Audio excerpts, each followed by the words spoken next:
Tom Williams via Getty Images. Frances Haugen, the former Facebook employee turned whistleblower, testified in Congress for the second time in less than 2 months. Speaking to the House Energy and Commerce Subcommittee, Haugen once again urged Congress to act to rein in Facebook. Unlike Haugen's last congressional hearing, during which she briefed senators on Facebook's internal research, Wednesday's hearing was meant to be focused on potential reforms of social media platforms. Specifically, Section 230 of the Communications Decency Act, the 1996 law that shields online platforms from liability for their users' actions. This committee's attention and this Congress action are critical, she said during her opening statement. But she also told Congress they should be careful with changing the law as it could have unintended consequences. As you consider reform to Section 230, I encourage you to move forward with your eyes open to the consequences of reform, Haugen said.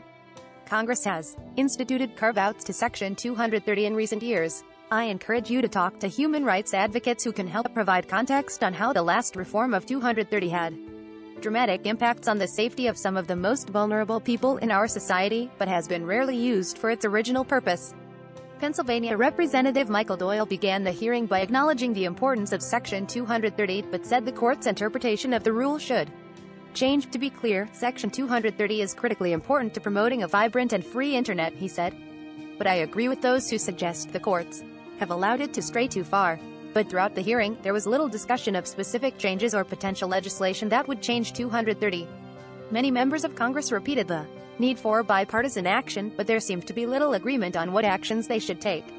Doyle noted in his opening statement that members of the committee have proposed 4 bills that would make changes to Section 230, including one that would limit protections for companies that deployed malicious. But those 4 bills were barely discussed during the 4-hour hearing, which once again veered into other issues.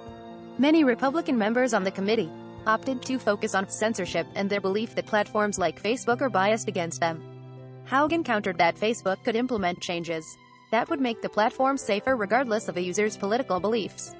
We spent a lot of time today talking about censorship. What we need to do is make the platform safer through product choices, Haugen said, describing how adding friction to resharing content could reduce the spread of misinformation.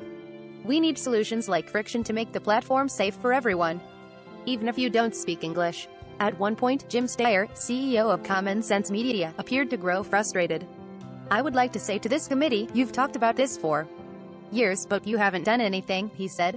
Show me a piece of legislation that you passed. 230 reform is going to be very important for protecting kids and teens on platforms like Instagram and holding them accountable and liable. But you also as a committee have to do privacy, antitrust and design. All products recommended by Engadget are selected by our editorial team independent of our parent company. Some of our stories include affiliate links. If you buy something through one of these links, we may earn an affiliate commission.